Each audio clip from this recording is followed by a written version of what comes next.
Hello friends, അപ്പോൾ എല്ലാവർക്കും പുതിയൊരു വ്ളോഗിലേക്ക് സ്വാഗതം. അപ്പോൾ നിങ്ങൾ ആദ്യമായിട്ടാണ് ചാനൽ കാണുന്നതെന്നുണ്ടെങ്കിൽ എല്ലാവരും സബ്സ്ക്രൈബ് ചെയ്ത് സപ്പോർട്ട് ചെയ്യുക. അപ്പോൾ ഇന്നത്തെ വ്ളോഗ് എന്താണെന്ന് പറഞ്ഞാൽ ഒരു അമ്പലത്തിലേക്ക് പോവുകയാണ്. അപ്പോൾ നമ്മുടെ തൊട്ടടുത്തുള്ള അമ്പലത്തിലേക്ക് പോകുന്ന വീഡിയോ ഒക്കെ ഞാൻ മുമ്പ് പോസ്റ്റ് ചെയ്തിട്ടുണ്ടായിരുന്നു. അത് കാണാത്തവർ ഞാൻ സൈഡിലൊരു ലിങ്ക് കൊടുക്കുക, അതിൽ ക്ലിക്ക് ചെയ്താൽ കാണാം.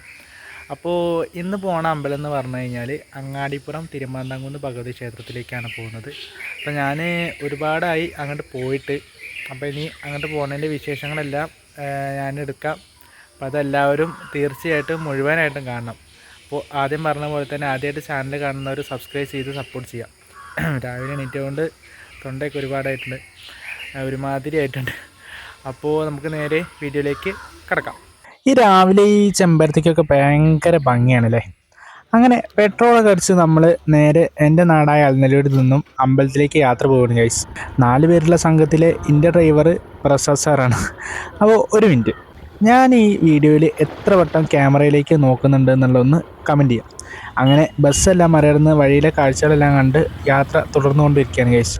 അപ്പോൾ നമ്മളീ കാണുന്നത് വെട്ടത്തൂർ ഡാമാണ്. അങ്ങനെ ഡാമിലെ കാഴ്ചകളെല്ലാം കണ്ട് നമ്മൾ 4 പേരും, അതായത് നാണ്, വിഷ്ണു, പ്രസാദ്, ശ്രാവണ് എല്ലാവരും അങ്ങനെ അങ്ങാടിപ്പുറം ക്ഷേത്രം ലക്ഷ്യമാക്കിയുള്ള യാത്രയിലാണ്.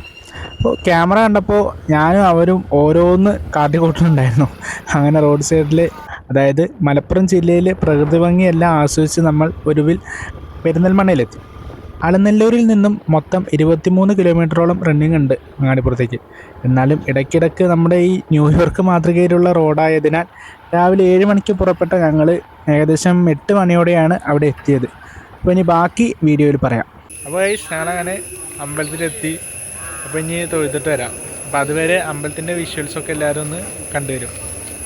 ദക്ഷിണേന്ത്യയിലെ കേരള സംസ്ഥാനത്തിലെ മലപ്പുറം ജില്ലയിലെ വള്ളുവനാട് രാജവംശത്തിന്റെ തലസ്ഥാനമായിരുന്ന അങ്ങാടിപ്പുറത്ത് സ്ഥിതി ചെയ്യുന്ന ചരിത്ര പ്രാധാന്യമുള്ള ഒരു ഹിന്ദു ക്ഷേത്രമാണ് തിരുമാന്താംകുന്ന് ഭഗവതി ക്ഷേത്രം. അപ്പോൾ അങ്ങനെ ഞങ്ങൾ അവിടെ ചെന്നപ്പോൾ ആനയോട്ട് നടക്കുന്നുണ്ടായിരുന്നു. അങ്ങനെ ദർശനവും വഴിപാടൊക്കെ കഴിഞ്ഞിട്ട് ആനയോട്ടും കണ്ട് അങ്ങനെ കുറച്ച് നേരം ഞങ്ങൾ അമ്പലത്തിൻ്റെ അന്തരീക്ഷത്തിൽ ലയിച്ചങ്ങനെ നടക്കുകയാണ്. അപ്പോൾ എൻ്റെ കൂടെയുള്ള അനന്തർ വിഷ്ണു എൻ്റെ എല്ലാ ഫ്രെയിമിലും കയറി വന്നിട്ട് മെയിൻ ആവുകയാണ്. But he's so simple and adorable ആണ് ഗൈസ്. അങ്ങനെ പ്രസാദം എല്ലാം വാങ്ങി ദർശനം കഴിഞ്ഞ് പുറത്തേക്ക് ഇറങ്ങി. നമ്മൾ ഈ ഓണക്കാലം ആയതുകൊണ്ട് തന്നെ അമ്പലത്തിൻ്റെ കടവിലും പരിസരവും അങ്ങനെ എല്ലാ ഭാഗത്തും കല്യാണത്തിൻ്റെയും അതിനോടനുബന്ധിച്ചിട്ടുള്ള എല്ലാവിധ ഫോട്ടോഷൂട്ടും, നമ്മൾ ഇൻസ്റ്റാഗ്രാമിൽ അപ്ലോഡ് ചെയ്യുന്ന ഫോട്ടോഷൂട്ട്, അങ്ങനെ കല്യാണ വീഡിയോസ്, അങ്ങനെ ഒരുപാട് തരത്തിലുള്ള ഫോട്ടോഷൂട്ട് പരമായ കാര്യങ്ങൾ അവിടെ നടക്കുന്നുണ്ടായിരുന്നു. ഗൈസ് അങ്ങനെ അമ്പലത്തിൽ നിന്നൊക്കെ ഇറങ്ങി. അപ്പോൾ ഞങ്ങൾ ഇവിടെ ഒരു തൊട്ടടുത്തൊരു പാടുണ്ട്, പാടോ അതുപോലെ ബാക്കിലായിട്ട് ആൽത്തറയും കാര്യങ്ങളൊക്കെ ഉണ്ട്. അപ്പോൾ അവിടെ ഫോട്ടോ എടുക്കാൻ വന്നിട്ടാണ്. പിന്നെ ഇതിൻ്റെ വിശേഷങ്ങൾ കഴിഞ്ഞിട്ട് ബാക്കി എന്താണെന്ന് നോക്കാം. അപ്പോൾ അങ്ങനെ നമ്മൾ കാഴ്ചകളെല്ലാം കാണുന്നതിൻ്റെ ഇടയിൽ വിമാനം പോകുന്നതും അങ്ങനെയുള്ള കാര്യങ്ങളും എല്ലാം കണ്ടു. അപ്പോൾ ഞാൻ ഫ്രണ്ട്സ് അവിടെ കുറേ നേരം സ്പെൻഡ് ചെയ്തു. അപ്പോൾ നമ്മുടെ ഈ പാടത്തിലെ ഓടയുടെ ഇടയിലൂടെ ഉള്ളൊരു വെള്ളത്തിൻ്റെ ഒച്ച, അതൊന്ന് നിങ്ങൾ കേട്ട് നോക്കൂ ഗൈസ്.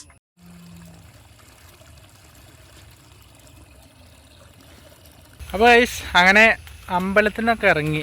അത് നേരത്തെ തന്നെ പറഞ്ഞു. എന്താ അമ്പലത്തിൽ നിന്ന് എന്താ പറയുക, നമുക്ക് അമ്പലത്തിലേക്ക് വരുമ്പോൾ എന്താ കിട്ടുക എന്ന് പറഞ്ഞു കഴിഞ്ഞാൽ സമാധാനം കിട്ടി. അപ്പോൾ ഇനി അടുത്ത പരിപാടി എന്താണെന്ന് നോക്കട്ടെ, അതിൻ്റെ വിശേഷങ്ങൾ പങ്കുവയ്ക്കാം. ഓക്കെ. അങ്ങനെ അമ്പല കാഴ്ചകൾക്ക് ശേഷം നമ്മൾ ചായ കുടിക്കാൻ ഇറങ്ങിയിരിക്കുകയാണ്. Idli sambar medium without. അടിപൊളി. അങ്ങനെ വീട്ടിലെത്തി. വീട്ടിൽ ഒരുപാട് അതിഥികൾ വരാറുണ്ട്, ലൈക്ക് ദീസ് ബട്ടർഫ്ലൈസ്. അപ്പോൾ ഗൈസ് അങ്ങനെ അമ്പലത്തിലൊക്കെ പോയി വന്നു.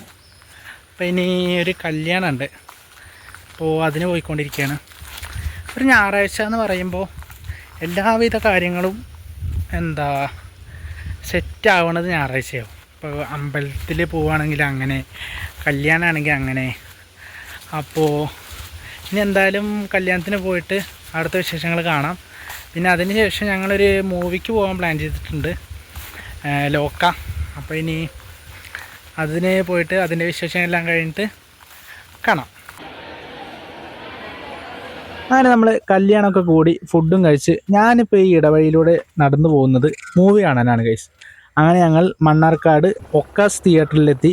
ലോക്ക എന്ന സിനിമ ഉണ്ട്. അപ്പോൾ guys, welcome back to the outro of this vlog. അപ്പോൾ ഒരുപാട് ലേറ്റായിട്ടാണ് ഇന്നലെ ഫിലിം കഴിഞ്ഞിട്ട് വന്നിട്ടുണ്ടായിരുന്നത്. അപ്പോൾ ഇന്നലെ ഔട്ട്രോ എടുക്കാൻ കഴിഞ്ഞിട്ടുണ്ടായിരുന്നില്ല. അപ്പോൾ അതാണ് രാവിലെ എടുക്കുന്നത്. അപ്പോൾ ഫിലിം എന്ന് പറഞ്ഞു കഴിഞ്ഞാൽ എന്താ പറയുക, പറയാൻ വാക്കുകളില്ല. അപ്പോൾ നമ്മൾ ഈ ചെറുപ്പത്തിൽ കേട്ട പഴങ്കഥകൾ അതിൻ്റെയൊക്കെ ഒരു ചലച്ചിത്രാവിഷ്കാരമാണ്. അപ്പോൾ നമ്മൾ ഒടിയൻ എന്ന് പറയുന്ന ഫിലിമിൽ നമുക്ക് അത്ര ലഭിക്കാതെ പോയ സാധനങ്ങളൊക്കെ ഈ ഒരു ഫിലിമിന് കിട്ടുമ്പോൾ എന്താ പറയുക, എന്തോ പോലെ ഉണ്ട്. പക്ഷേ ഇതിൽ ഓരോരോ സീനും നമുക്ക് അത്രയ്ക്ക് ഇഷ്ടപ്പെട്ടു. എനിക്ക് പേഴ്സണലി നന്നായിട്ട് ഇഷ്ടപ്പെട്ടു. ക്യാരക്ടർ ഡെവലപ്മെൻറ്റ്, അതുപോലെ അതിൻ്റെ എല്ലാ സൈഡുകളാണെന്നുണ്ടെങ്കിലും കഥയാണ് അതിൻ്റെ മെയിൻ, സ്ക്രിപ്റ്റാണ് അതിൻ്റെ മെയിൻ. അപ്പോൾ അതിൻ്റെ ബാക്കി 5 പാർട്ടുകളുള്ള ഫിലിമാണെന്നാണ് പറഞ്ഞിട്ടുള്ളത്. അപ്പോൾ അതിൽ ചാപ്റ്റർ 1 വന്നിട്ടുള്ളത്. അപ്പോൾ ഒരുപാട് ആളുകൾ അതിലും ഇനിയും ഉണ്ടെന്ന് പറഞ്ഞു. അപ്പോൾ എന്താ പറഞ്ഞു കഴിഞ്ഞാൽ എനിക്ക് നന്നായിട്ട് ഇഷ്ടപ്പെട്ടു പടം. അപ്പോൾ ഞാൻ ഈ ഒരു വ്ളോഗ് എന്ന് പറഞ്ഞു കഴിഞ്ഞാൽ നമ്മുടെ തിരുമാന്താംകുന്ന് അമ്പലത്തിലേക്ക് ഒരു യാത്ര, അതുപോലെ ഒരു കല്യാണം, ഇതൊക്കെ ഉൾപ്പെടുത്താൻ വേണ്ടി മാത്രമാണ് പ്ലാൻ ചെയ്തിട്ടുണ്ടായിരുന്നത്. സിനിമ ഒരിക്കലും പ്രീ പ്ലാൻഡ് ആയിരുന്നില്ല. അപ്പോൾ എന്തായാലും ഫിലിം എനിക്ക് നന്നായിട്ട് ഇഷ്ടപ്പെട്ടു. എന്തായാലും എല്ലാവരും തീർച്ചയായിട്ടും കാണണം. അതുപോലെ ഈ വ്ളോഗ് ഇഷ്ടപ്പെട്ട എല്ലാവരും സബ്സ്ക്രൈബ് ചെയ്ത് സപ്പോർട്ട് ചെയ്യണം. ഞാനിങ്ങനെ വോയിസ് ഓവർ വ്ളോഗ് ഇടയ്ക്കിടയ്ക്ക് ചെയ്യാറുള്ളൂ. അപ്പോൾ എനിക്കിങ്ങനെ ചെയ്യാൻ അങ്ങനെ വോയിസ് ഓവർ വ്ളോഗ് അങ്ങനെ ചെയ്യാൻ ഭയങ്കര ഒന്നാമത് മടിയാണ്. അപ്പോൾ എന്തായാലും ഈ ഒരു വ്ളോഗ് എല്ലാവർക്കും ഇഷ്ടപ്പെട്ടെന്ന് വിചാരിക്കും. ഇഷ്ടപ്പെട്ടാൽ വീണ്ടും സപ്പോർട്ട്, കമൻറ്റ് ചെയ്യുക. എന്തെങ്കിലും ഇനി തിരുത്തലുകളുണ്ടോ, ഇമ്പ്രൂവ്മെൻറ്റ് ചെയ്യാനും വല്ലതും ഉണ്ടോ, അപ്പോൾ എല്ലാവരും ഒന്ന് കമൻറ്റ് ചെയ്യുക. അപ്പോൾ അടുത്തൊരു വ്ളോഗിൽ വീണ്ടും വരുന്നതിലേക്കും എല്ലാവർക്കും ബൈ. അപ്പോൾ അതിന് മുന്നേയായിട്ട് ഞാനിങ്ങനെ ഈ ഒരു വീട് എന്ന് പറഞ്ഞു കഴിഞ്ഞാൽ ഒരു പ്രകൃതി ഇവിടെ ഇണങ്ങി ചേർന്നിട്ടുള്ള ഒരു പ്രദേശമാണ്. ഇപ്പോൾ ബാക്കിൽ പാടം അങ്ങനെയൊക്കെ ഒരു ഇതായിട്ടാണ് വീടുള്ളത്. അപ്പോൾ ഈ ഒരു ബാക്ക്ഗ്രൗണ്ടാണ് എനിക്ക് കുറച്ചുകൂടെ കംഫർട്ടബിൾ. അപ്പോൾ അതുകൊണ്ടാണ് ഇവിടെ നിന്ന് വീഡിയോ ചെയ്യുന്നത്. അങ്ങനെ പുറത്തേക്ക് പോകുമ്പോൾ അങ്ങനെ നടന്ന് വീഡിയോ എടുക്കാറില്ല, കുറവാണ്. പക്ഷേ ആരെങ്കിലും കൂടെ ഉണ്ടെങ്കിൽ ഞാൻ അങ്ങനെ വീഡിയോ ചെയ്യും. അപ്പോൾ ഈ ഒരു വ്ളോഗ് എല്ലാവർക്കും ഇഷ്ടപ്പെട്ടു എന്ന് വിചാരിക്കുന്നു. അപ്പോൾ അടുത്തൊരു വീഡിയോ വീണ്ടും വരുന്നവരേക്കാളും എല്ലാവർക്കും ബൈ.